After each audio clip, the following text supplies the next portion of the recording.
Welcome to the Active Travel Adventures podcast. I'm your host, Kit Parks. At the end of Laurie's interview today, we'll be having a brief chat with Peggy, who actually joined me on the Costa Rica Camino last year. And she did that because of this podcast.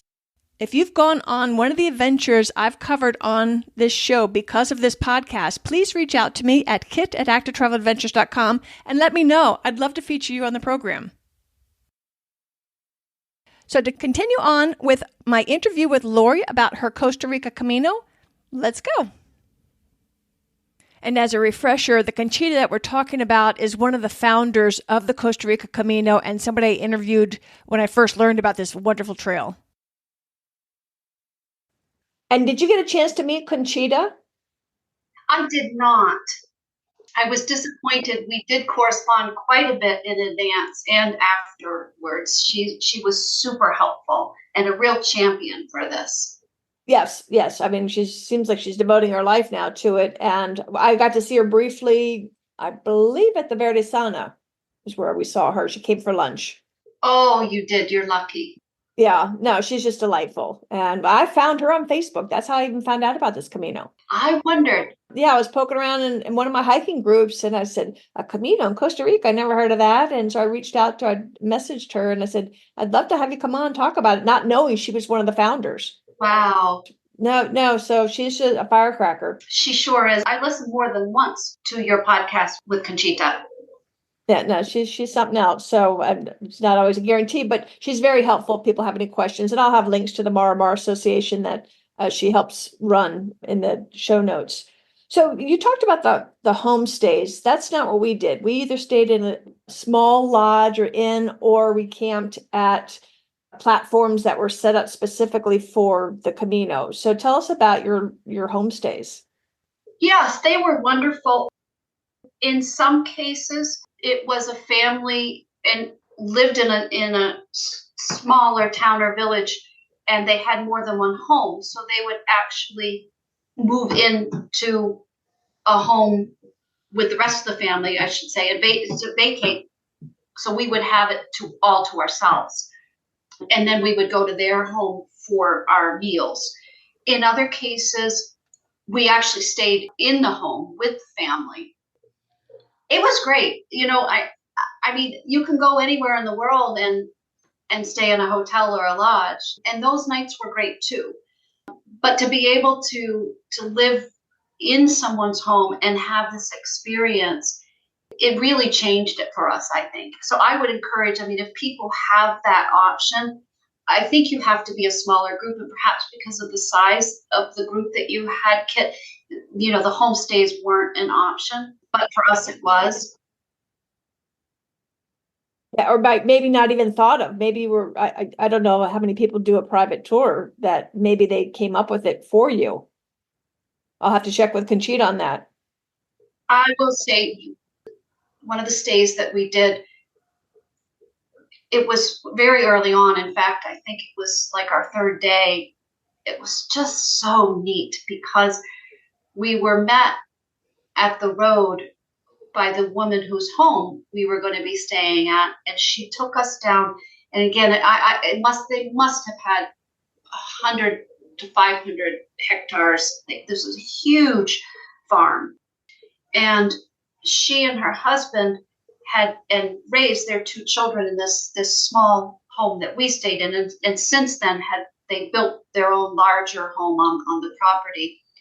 So when we arrived, she let us get settled, and then she walked back with her boots. You know, she's a beautiful woman, and she had her rubber boots on, and she had a tray, and she brought over snacks for us. And then at nighttime, she brought the supper over so we could eat where we were staying in the home adjacent to her primary home.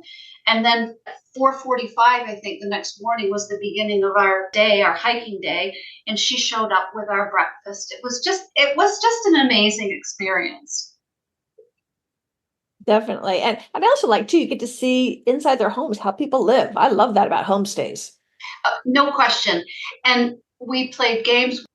We brought Left, Right, Center, which is just what's neat about that particular game is it's just in a little tube. And so I had gotten about a dozen of them on Amazon. And you can play, you can be any age, literally. Well, I would say probably 5 up. You could play left, right, center, and you don't have to speak the language because all you need to know is L or R, and whether that's left or right or derecha or izquierda, we could play it. So at several of the places we pulled that out and we got everybody playing, and it was so fun, and they were really competitive. What a great idea. I would have thought to do that. And then we left it there at the house too. Cool. And while you're chatting, I did pull up your photo where I zoomed in on your necklaces. Those are gorgeous. And I'll put these on the website as well. They're absolutely pretty. I didn't realize when I was looking at the photos earlier before we started chatting that you had made those, or your husband did. Amazing. What a great idea. Thank you. Now, did you stop by on the boat by the couple that makes the little beaded embroidered hummingbird? No. No. Okay. So maybe Conchita did that. Yes, at Julio Nights, she had some embroidered things and some necklaces, but okay, that's probably, yeah, because our boat driver's wife had embroidered these little hummingbirds that we had all put, yeah, so we put all those on our pack. That's it. That is correct. Yes. I didn't buy a hummingbird, but I bought a necklace and it was made out of a bone. Oh, cool. No, I didn't see that. Maybe she's expanded since we were there. So, like I said, one of the great things about this trail is you're helping all these small communities and these families. And I like, in particularly the wives, because it is a machismo society. And a lot of them in these rural areas can't work outside of the home. So they're able to bring income in oftentimes more than the coffee picking that their husbands are doing in a lot of these towns. And so it's really helping these families survive and thrive and giving work hopefully in the future so the kids don't go off to the cities, that they'll stay in these towns and the towns won't die. That's right. And that was particularly evident to us with the homestays. The lodges are, of course, supporting the community and the people because they're employing them. But the homestays, and I understand that this is definitely going to be expanding, you're really supporting the family. They're doing the buying and the cooking themselves, and they can bring out their handicrafts. And indeed, there was one of the homes that we stayed in, one of the young women, I think it was a daughter, had painted some small tiles, and we purchased a couple of those. There's absolutely no pressure at all. And I don't want anyone to think that, not only do you not have to purchase anything from them, you don't have to bring anything. It just was something that we chose to do. Right. And that's just a nice cultural exchange. But like I said, and it's not a pressure. Like there's some countries you go to that you're being bugged all the time. It's not here. And a lot of times they're just learning that this Camino is even going through. When we were doing ours, a lady was out drying her own coffee beans in her backyard. And we kind of looked in, she was like 20 feet from us. And so we're obviously strangers. And so she invited us to come look, and Angie ends up buying coffee beans from her. She wasn't in the coffee bean selling business. And we're like, oh yeah, you got this new thing going right in front of your house. And so Angie might have helped start a little business that day.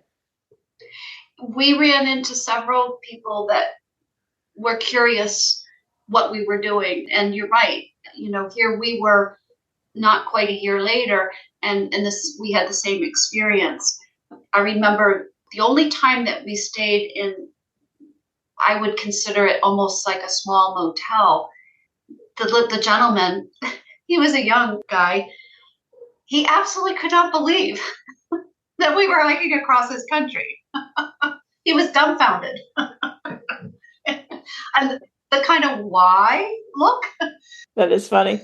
But as we showed him some pictures of where we were going and whatnot, because it was closer to the beginning, he really, I think, began to understand. But you're right, it's not as well known. It's certainly not like hiking one of the Caminos in Spain. Exactly. And that's another good reason that it's probably more fun to do this earlier in its new life as a trail than it would be, say, 20, 30 years from now. So I would encourage you, if you're interested, to consider doing this sooner rather than later, while it's still in its funky little formative stages.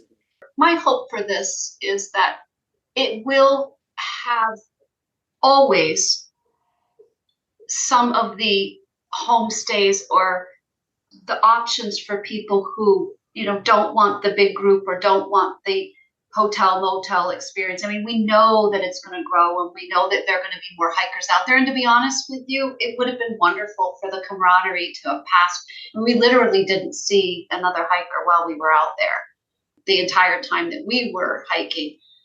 And it would have been neat to have that experience because one of the things that we had done was to watch the movie The Way. And oh my gosh, I was so enthralled with this whole idea of getting up in the morning and knowing that there's, 500 people all doing the same thing, not at the same time. But so I actually think that that would have added something to it. So if there can be that level within this Camino for those, who want the larger group, the more traveled path versus the less traveled, just by not staying in some of the larger places, I hope that will happen for them. Well, I think it seems like it's growing organically. It seems to be growing in popularity, and I'm sure when people hear your story, Laurie, they're going to be prompted to consider going on their own Camino. So do you have any other Caminos? Are you addicted now, not just to adventure travel, but to Caminos as well? Or tell us, what are your plans adventure-wise for the future?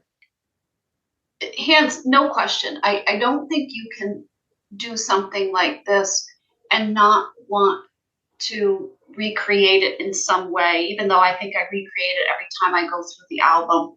And I will tell people, take pictures, keep a journal, because so much happens and it can get away from you, and to go back and to relive it, it's worth it. So yes, there's no question, Camino. So our next adventure travel will be actually one that you helped us to find, which will be our first boat. I'm so sorry I couldn't join you on that one. I wanted to. Yes, the boat bike trip in France. Well, we'll be going to the Bay of Fundy for 3 weeks this summer, which is not necessarily adventure travel, although it is adventure, but we have a home there. So, and then we'll be doing the boat bike Burgundy, France tour in September. Oh, cool. But because of the hiking, yes, the following year, in fact, I'm kind of finalizing things right now. We are hoping to do the Parody Peninsula trek in Brazil. And right now we have about a 2-week trip planned where the first week will be hiking. And it's somewhat similar in that the only way that you can get from place to place on this peninsula, which goes along the beautiful coast about 2 hours south of Rio, is by foot. So we'll be carrying, that will be new for us because we don't have the option of having a car transport our bags as we did at the Camino de Costa Rica. So this one we'll be carrying, and we'll be carrying, I think, for 6 or 7 nights. Wow. And yes, so we'll do that. And then we're going to actually go out to one of the islands and pamper ourselves a little bit, probably do a little kayaking and snorkeling. But that's our next hiking trip. Once we are fully retired, I'm not sure which will be my first. I would love to join you for the Portuguese Camino and the Borte. Yeah. No, once you do one, you just, I don't know, there's a bug. That's right. And I got it. But we'd love to have you on the Camino, and I'm sure we'll be traveling together one day. We're kindred spirits for sure. Absolutely. That and the sheep herding. Yeah, so this time last year, I was doing the sheep herding with the gal that I went on the Camino with, the Costa Rica Camino with the year before. So that's how this whole, I keep calling it like a tangled slinky, where you meet people and they keep interconnecting, and you meet people on this that introduce you to that person. And it's been a really cool experience for me doing this podcast and going on the trips that you'll mention something like, oh, I didn't know about that, like the Brazil thing. As soon as we hang up, I'm going to go check that out, because that's the second time Brazil's come on my radar in the last month. A couple I met in Antarctica sent me a video they made of the animals they saw while they were recently in Brazil. I was like, oh my gosh, I never thought about that, because I love the animals. Probably the continental. This will be our third trip to Brazil. The other 2 times we did the beach buggy tours, which I cannot tell you, amazing. Up in the northern section of Brazil, you can literally spend 2 weeks going from small fishing village to small fishing village on the beach in a 4x4. And it was really cool. Fun. Yeah. So anyway, so Brazil seems to be on my radar, and it wasn't there, and it's because of people I'm meeting from the travels and the podcast that now, okay, add someplace else to my list. Wonderful. I'll share our itinerary with you. But that's what makes life fun. That'd be great. I would love it. So, any final thoughts before I let you go? I would just say for anyone who is thinking about a Camino, or not even a Camino, but just doing something adventurous for themselves, do this. Take the time and do it. And you don't have to do the 16 days, but the experience is unbelievable on so many levels. Exactly. Well, thank you so much, Laurie, for your time. You've been a great guest and really got me wanting to maybe even do it again and see what's changed since I was there. If you do it again, let me know. I know I would do it again because it'd be a completely different experience. You'd see different critters, different people. It makes for a different experience anyway. Absolutely. Thank you again. Thank you, Kit. I really appreciate it. I hope you've enjoyed our chat with Laurie about her Costa Rica Camino with her husband. And now let's hear a brief word from Peg, who joined me last year on the Costa Rica Camino. Peggy, because of this podcast, went on her adventure. These are the kinds of things I'd like to showcase in addition to our full extended interviews. If you've gone on an adventure because of this podcast, I'd love to hear from you. You can always reach me at kit@actortraveladventures.com. Tell me your story. I'd love to know that this show helped influence you to go on a trip. And I think you can help empower others as well. So let's hear from Peggy. Hey, Peggy, do you remember how you first found the Actor Travel Adventures podcast? Well, I was just trying to remember when I started listening.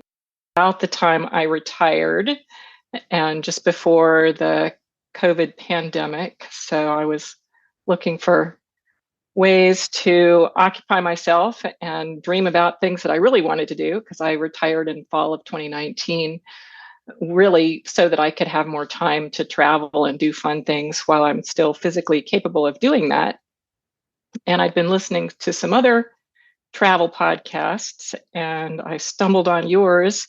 And I really liked that you were a woman close to my own age. I'm a couple years older than you, but not much, who had really struck out doing a lot of independent things rather later in life than earlier, shall we say, if that's not too inaccurate. And so that was a real inspiration to me. I was a hiker when I was younger, but hadn't done any real adventurous type travel while I was working for many years. And now that I had the time and the resources, I really wanted to get back into doing some of those more fun and more active things around the world. And it was really just, I don't know, I'm not really a very spontaneous person most of the time. I'm a planner, which you may or may not know, but I'm usually very organized, and I know what I'm going to do and how I'm going to do it and plan ahead. And I listened to one of your podcasts where you were talking about the Costa Rica Camino, and I thought, that sounds like fun. I'm going to give it a try. And I signed up, and it was kind of a wild and crazy thing for me to do, but I'm glad I did it. It was great.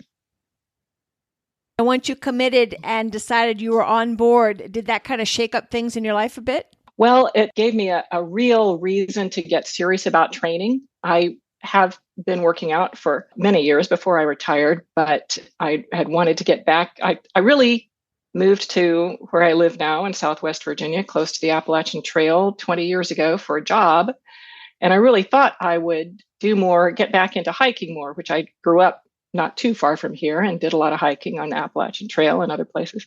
But I hadn't done that for many years. And I didn't after I moved back here. I fell in love and married a guy who's a sailor. So he was more interested in getting out on the water than on going hiking with me. So anyway, the Costa Rica Camino really required me to get serious about getting into shape for rugged walks. And so I did. It was very helpful to have that as a goal. You know, it's easy to say, oh, I'm going to do this.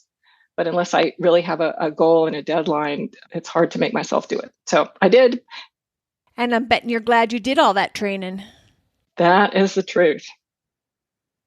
Two of my most vivid Peggy memories are of you wearing that cute little hiking skirt. You always look so cool and calm and collected. I looked like a mess all the time. And then also on the Indigenous Day, which was the hardest day of the whole thing. At the very end, nobody complained, even though it was a very tough day. I asked how you were doing. You said, I'm on my last nerve. But I know at the end, we were all very proud of ourselves. And I know you were too. It was definitely the most physically challenging thing I'd done for at least 30 years. So let me ask you this. Did you get the adventure travel bug? Well, after we did the Camino last spring, I spent almost a month in the UK last summer, and my husband and I walked Hadrian's Wall, which was a delightful trip. I can highly recommend that. So I'm glad to see you getting your husband into this.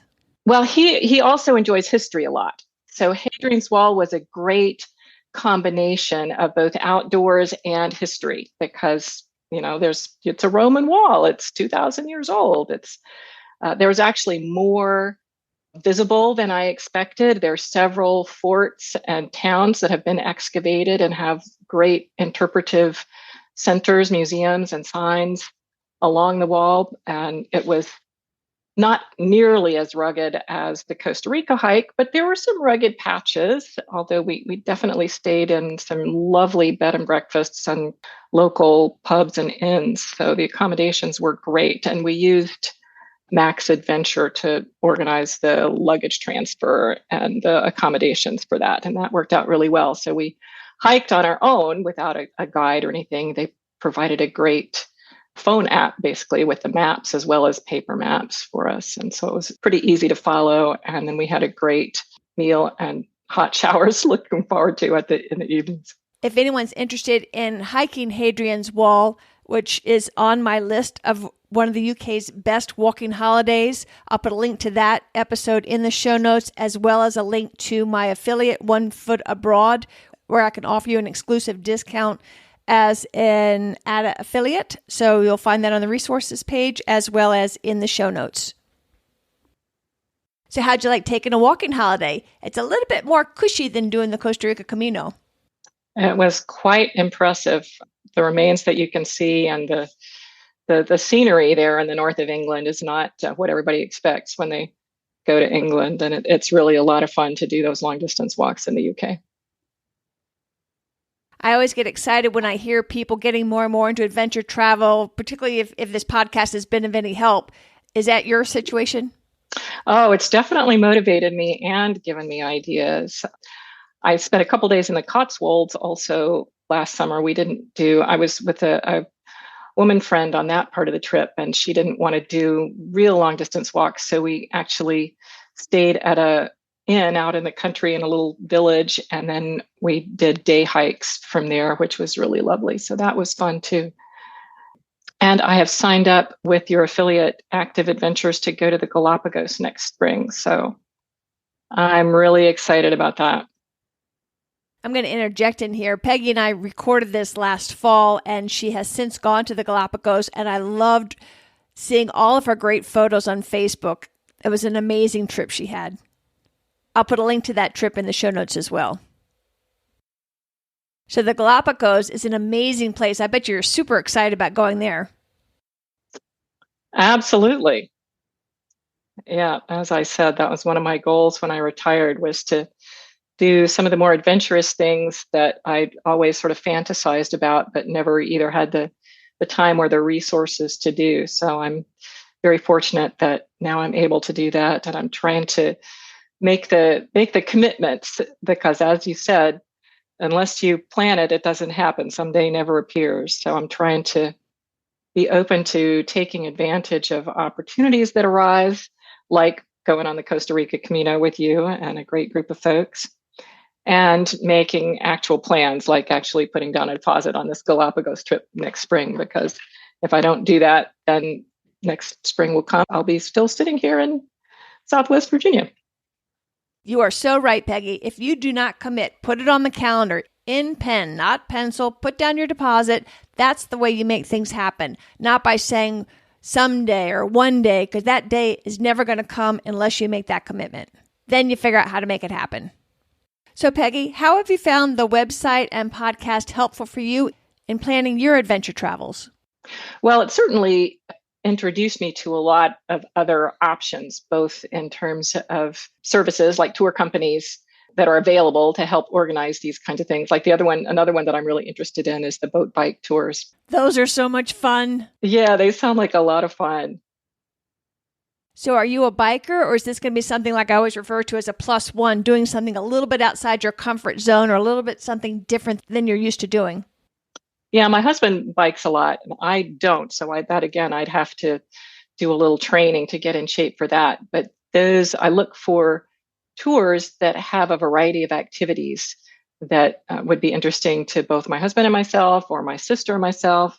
And then I like to go on some by myself too. I like to not have to be worrying about what traveling companions want to do and just do what I want to do. So I like to do a little of all of that. And I'm trying to see if I could talk my sister into doing it. And she's not as active as I am, but I understand for some of those trips, you can walk along the towpath by the canal.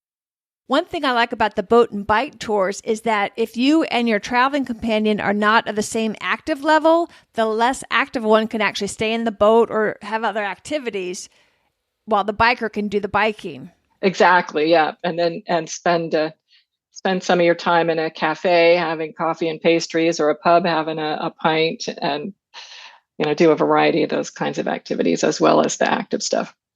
That's terrific. We'll have to get you on the show and tell us about your trip when you get back. Anything else exciting you've got planned? That sounds great. The other thing that I'm trying to work into my schedule in the next few years is the South Island of New Zealand. And I know that's a trip that you've really raved about. If you've got the time and money, I really recommend adding on the North Island of Active Adventures tour. It's a blast. I've been to the North Island, but we didn't have time when we were there to go to the South Island. So I really want to get to that part of the country. And I also did a Hurtigruten trip this year. So I was interested about your experience with them in Antarctica. I did the Norwegian coastal cruise for the Northern Lights in January. I am not a cruiser. And that was really, I have a friend who does a lot of cruises, and she's been trying to talk me into going with her. And I'm still not a cruiser, but I did enjoy that trip because it was an expedition cruise and they had lots of activities. I'm with you. I wouldn't go on a cruise, but expedition, totally different. You're active. Tell us a little about it. It was a smaller ship, and they had a science team on board. So we did water sampling, which took me back to my early days as a water resource engineer. And we did some hiking, and we were even able to do sea kayaking in January in one of the fjords, which was kind of terrifying and amazing and wonderful. Kayaking in Antarctica was amazing. Mm-hmm. Mm-hmm. I should note that Hurtigruten is also one of my affiliates, and I'll put a link in the show notes as well.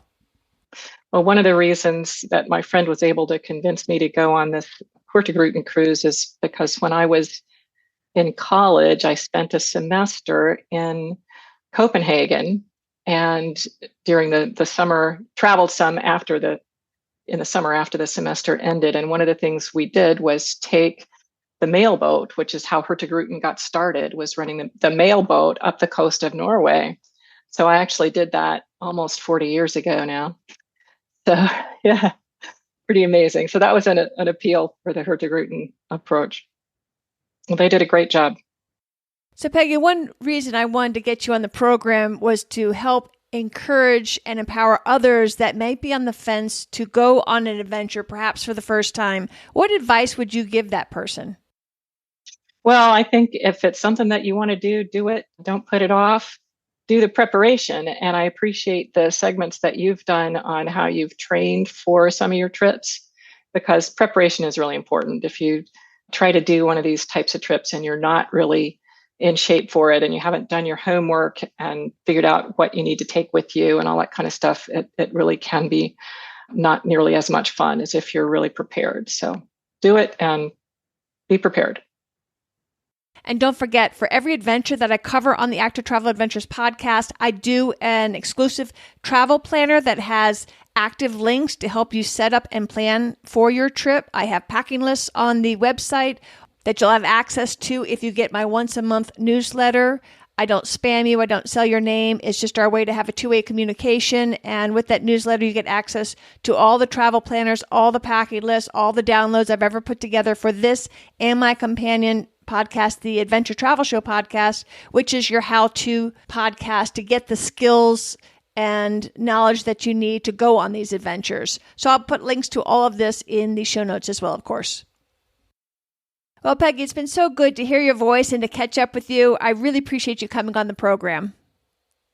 Well, it's great to catch up with you, and we're practically neighbors now, so maybe our paths will cross. Let's make it happen.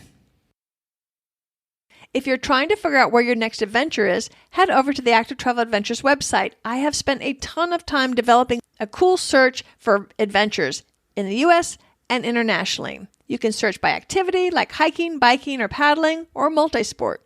You can search by which month you're free to travel, and then all of the cool options appear. Or you can search by continent. You're sure to find a truly exciting adventure, perhaps one you've never considered. Then on each adventure, you'll get the details, and you can listen to the show and download the free travel planner. I've tried to make it super easy to add adventure to your life.